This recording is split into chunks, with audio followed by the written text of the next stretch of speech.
Hello and welcome to Building Our City. I'm Thomas Gandy. We have a lot of topics to update you on, including several transportation projects that will help us all get around easier.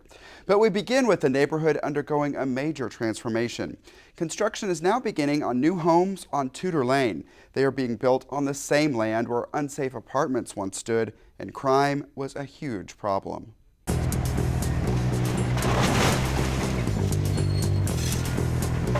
It's nice to see the substandard, dangerous buildings down. Last time we were out here, we had all these multifamily fourplexes out here. Now we've got all the properties gone. We're in the final stage of the demo.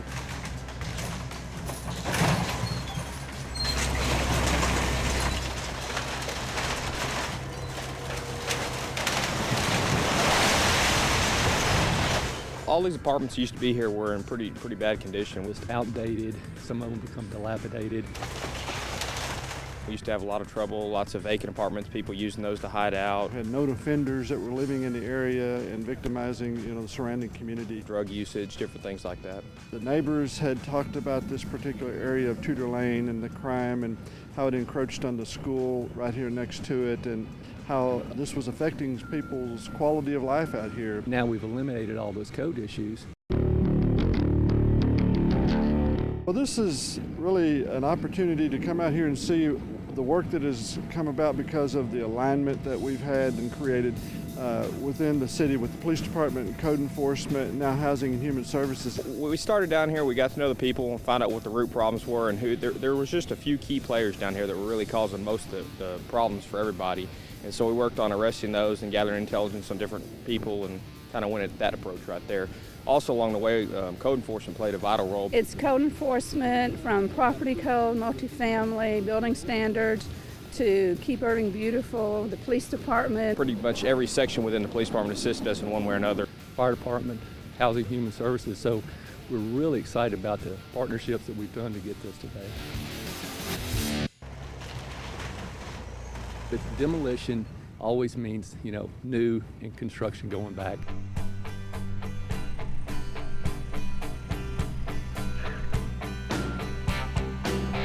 This is just the beginning of what we hope is a long-term revitalization of the complete neighborhood. They've got the alleyway in right now, and just last week that wasn't the case. We'll have nice single-family homes. We'll have a couple of options for the homeowners to look at. We'll have the single-family detached homes and the single-family attached homes.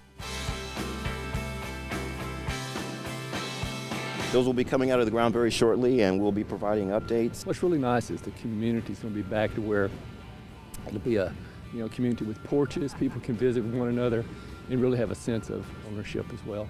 Families up to 120% of the area median income can qualify for these homes. So you might see teachers, firefighters, police officers, those types of employees that might be able to qualify for these types of homes. Modern, it's energy efficient, be great for the owners to have, to be something that they can really enjoy and maintain for many years to come. My hope now is that this will transform into an area that Irving can be really proud of, and most importantly that the neighbors who live right around this area can be proud of. We hope to be the catalyst for other things to take place in the neighborhood. It looks a lot better than it did before. We're not having near the problems we did on this street. I feel like we've really accomplished something down here.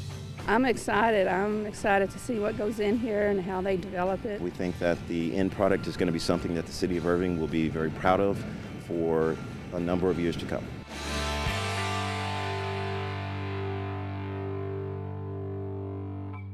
Housing and Human Services says those new homes should be complete by the end of the year. Now to some of those transportation projects. You have no doubt seen the work on the Dart Orange line throughout Irving, and we got updates on when light rail will be running on those tracks. I am a volunteer at DFW Airport for 12 years as an airport ambassador. Longtime Irving resident Mickey Watson makes regular trips to DFW Airport. He drives his car there, but is ready for options. I'm extremely interested in getting public transportation to the airport.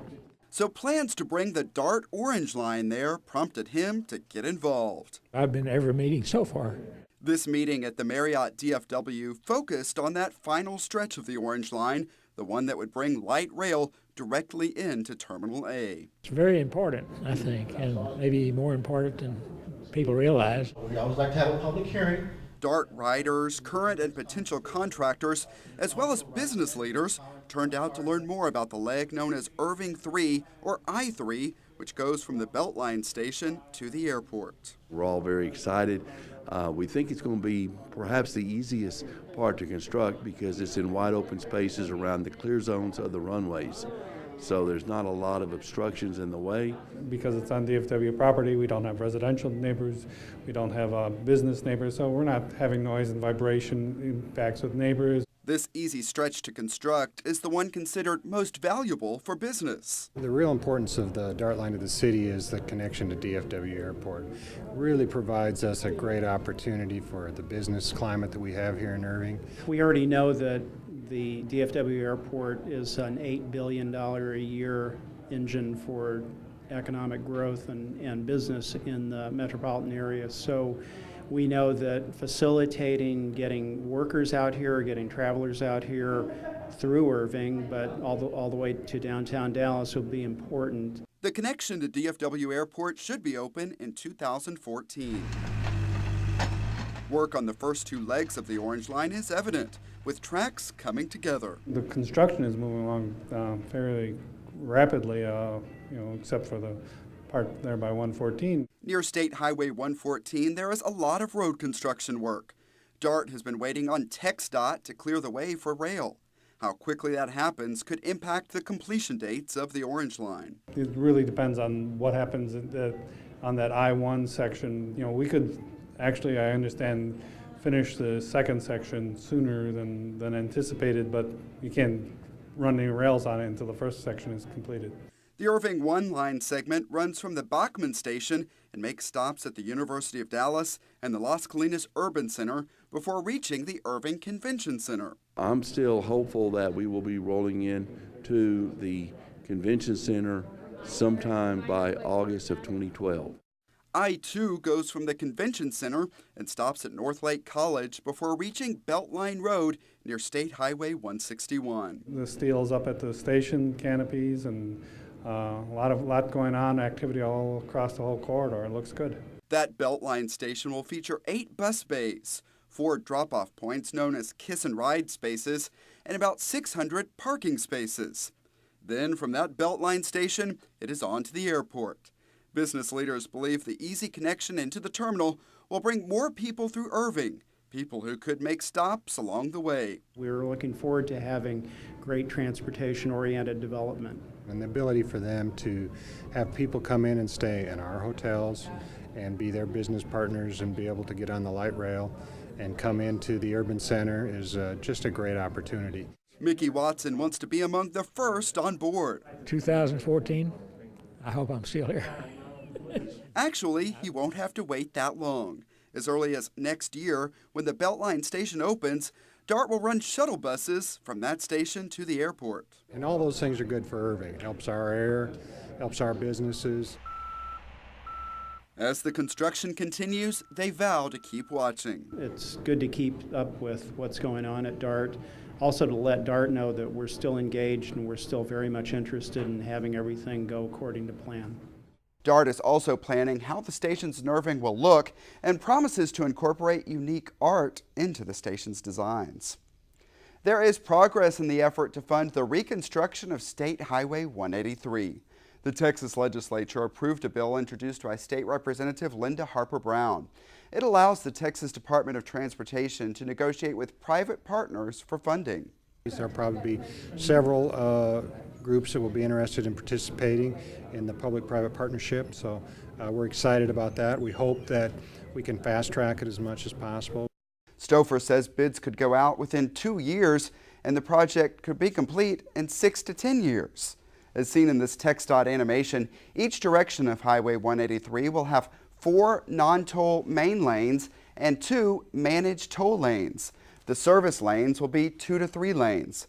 Construction of sound walls along the service roads has begun. TxDOT has closed the eastbound frontage road between Story Road and MacArthur Boulevard. It will remain closed for about 9 months while those sound walls are built. University of Dallas students and many others who use Northgate Drive will soon have a smoother ride. We visited the site to learn more about that road's reconstruction.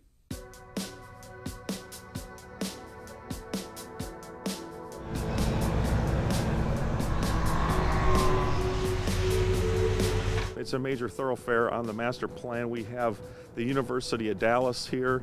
We have NCH, several 18-wheelers coming into their docks. We have the Highlands School down there, and there's a couple of other property owners.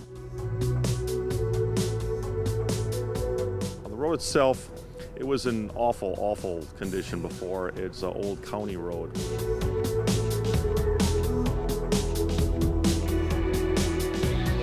A 4-lane divided roadway, meaning it'll have 12-foot lanes, two 12-foot lanes in each direction with an addition of a bike lane on each side. Also some special features for mass transit?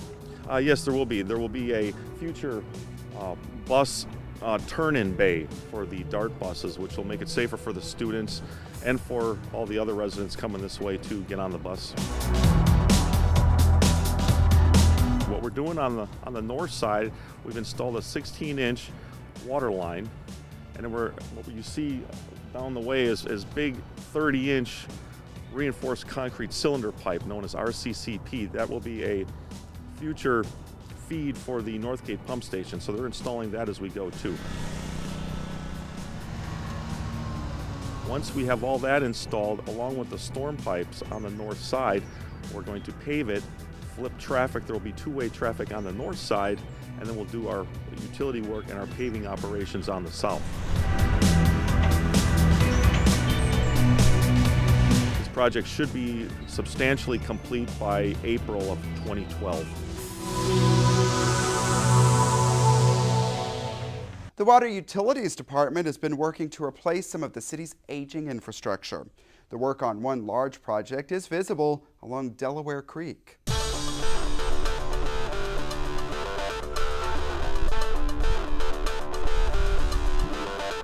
My name is Wayne Lee, city engineer for City of Irving. Hi, my name is Steve Pettit. I'm the senior civil engineer in the Water Utilities Department. Todd Reck, I'm the Water Utilities Director here in the City of Irving.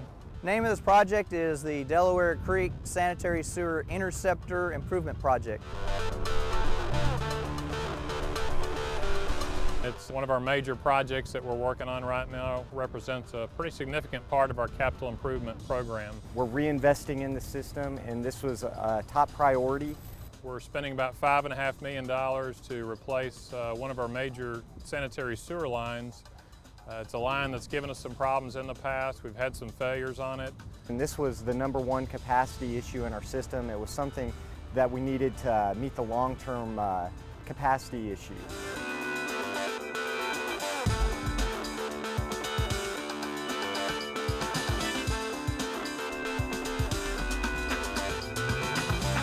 One of the exciting things about this project is we have newer, better materials than we had 30, 40, 50 years ago. We're using fiberglass pipe on this project, and we expect a much longer lifespan and much better service out of this product than what we've had to choose from in the past. So we expect a lifespan well over 50 years. It's a 42 and a 48-inch sewer line, so it is a large pipe considering for our system. It's one of the larger pipes in our system.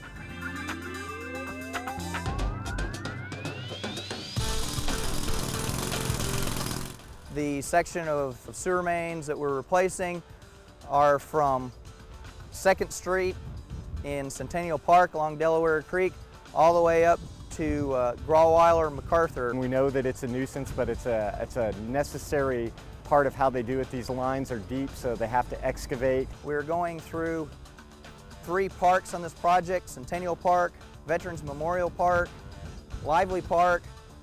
We're here along the Family Advocacy Center. We do have some sewer improvements we're having to do across the creek in the Criminal Justice Center, as well as having to take part of this project through Days of Olive Middle School over here at Pioneer. When we were in Centennial Park, a lot of the residents may have noticed the park was drained for many months. That was as a result of this particular project. We had to drain the ponds in the park in order to do some of the work that was involved actually down in the creek. We did have a sewer crossing that had to cross the creek. We had manholes in the creek that we had to access. Part of this sewer main went down Sowers Road from Rock Island up to Pioneer. Just as deep as the sewer main is, it's about 20 feet deep, and as narrow as Sowers Road was, and it was an asphalt road, it destroyed the roadway, just the construction. So we are going to rebuild Sowers Road and actually upgrade it to concrete curb and gutter street with drainage improvements as well as water line improvements. Along with some of these improvements, like at the Rock Island Sowers Road intersection, we're also putting in some enhancements such as brick crosswalks around that entire intersection. Eventually you'll see some decorative pedestrian railing go in areas along the project, as well as some brick crosswalk work here at Pioneer and Sowers.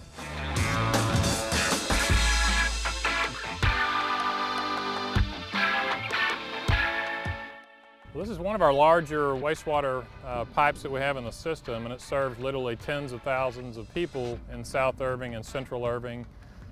So being able to replace this line will provide better service, more reliable service. When a big wastewater line like this collapses or fails, it has a huge impact in backing up the sewage and causing problems for a lot of customers, a lot of people. The current expected completion for all construction work is first half of November. We're meeting a basic need. We're planning and we're thinking ahead. We had some water and sewer rate increases last year, and this is what we're able to provide with that funding. This is a big part of it, spending $5.5 million, reinvesting back in our infrastructure. Irving opened 2 new spray parks this summer that are helping people enjoy some sun and fun. Valerie Mason talked with people there for opening day. We heard about it and we thought it would be somewhere fun to go rather than just sitting at home. Irving's 2 new spray parks are now open. The water park is fun and you get to play around and stuff. I like the water because I was born in it. They are located at Northwest and Southwest Parks, and both made a big splash over Memorial Day weekend. It's free, it's nice and it's cool, it's partly shaded. It's just a really nice place to come. You can cool off every day from 9 a.m. to 9 p.m. It's water fun for all ages. We love it. The kids are having a good time. You know, they built the structures for the bigger kids all the way down to little toddlers and babies. Sea creatures are placed around the pads waiting to catch you with a spray, while jets pour out a fountain of water. Kids have their favorite spray features. The turtle. Adults have their favorites too. I love the frog the most though. The little frog that spit water. Yeah, he's pretty nice. These spray pads operate by motion sensor, which means water savings. So they only activate when someone enters the area. Basically, as the kids run around, they activate the spray jets and they get wet. So, you know, it's really interactive. It makes it really fun for them. You know, you can find a feature that's dormant, and when they run by it, it erupts with water, and it just really excites the kids. Along with parental supervision, it's a safe place to play. It's great. It's safe. It's open. I mean, it's got a surface out here that helps prevent slippage. So I think it's perfectly safe and harmless for the kids. Well, we don't have a pool, so it's really nice to have a safe water area for my 2 little girls. Bring the whole family and don't forget the sunscreen. I would highly recommend coming out here. You know, especially with the hot summers coming up. Even the parents get sprayed with the water, so it's a lot of fun. It's definitely worth whatever little effort it might take to get out. Once you're here, you'll love it. See you at the spray parks this summer. Valerie Mason for Building Our City.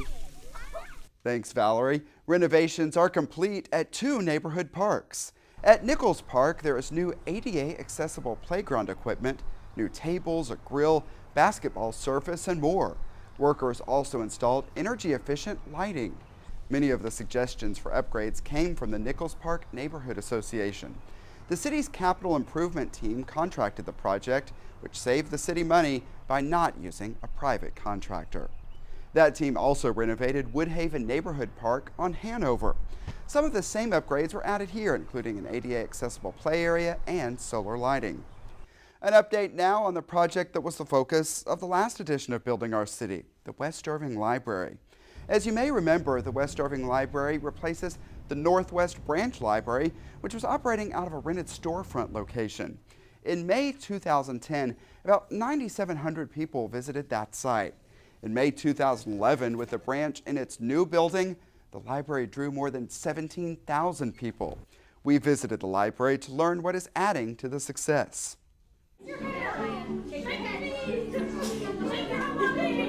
It's the warm-up for one of the children's story times at the West Irving Library. The sessions have always been popular, but are seeing even bigger crowds since this library opened in April. In fact, all programs here are seeing an increase. On the days that we've had programs, it's been huge. I mean, we have had 300 come to programs. I tell you, I'm impressed with the numbers, the fact that the children are just coming in droves and they're really enjoying it. That was something that people wanted because they wanted something that could just come in really quickly. Library staffers from other cities have also come in to see the innovative features here. It is the state's first net zero energy library. Very proud of the beauty of this library and how proud the community is of this library. It's very nice. With so many innovations, we could see what is the most popular. The smart tables, they just crowd around the smart tables. And the kids are all excited. I mean, they have just fallen in love with our smart tables. The kids love the educational games, but adults are also making the most of the technology here. Having wireless is also, of course, one of the big pulls for libraries. It's changed their behaviors. They come in to stay, and so they're here longer than they used to be. Staff members hope that the success of these programs and the new West Irving Library as a whole will drive more people to discover what is here. We definitely wanted something that would shine for the city and would bring attention to the city, and we've done that. As you've seen throughout the show, it takes a big team to help build the city. In some cases, those involved are community volunteers. We caught up with employees of the Best Buy in South Irving who pitched in with the group Keep Irving Beautiful to do some work at the Jackie Townsell Bear Creek Heritage Center. They battled the summer heat to do some painting and make other improvements. They say their work with the charity is supported by their corporate headquarters. As a store, we're able to get together, think of events and things that we want to do as far as volunteer work. With our tag team volunteer work, if we come up with something we want to do, the company will support it, and they're able to donate money from corporate for the work we do. This is a way that we can have an event that we normally would not be able to have without the volunteers, and they get to do some community service, and they really seem to enjoy themselves when they get out and help the community out like this. Keep Irving Beautiful has developed partnerships with several businesses around Irving who've been able to take on improvement projects. That's it for this edition of Building Our City. We leave you with a look at more of the fun at the city's new spray parks. Thanks for watching.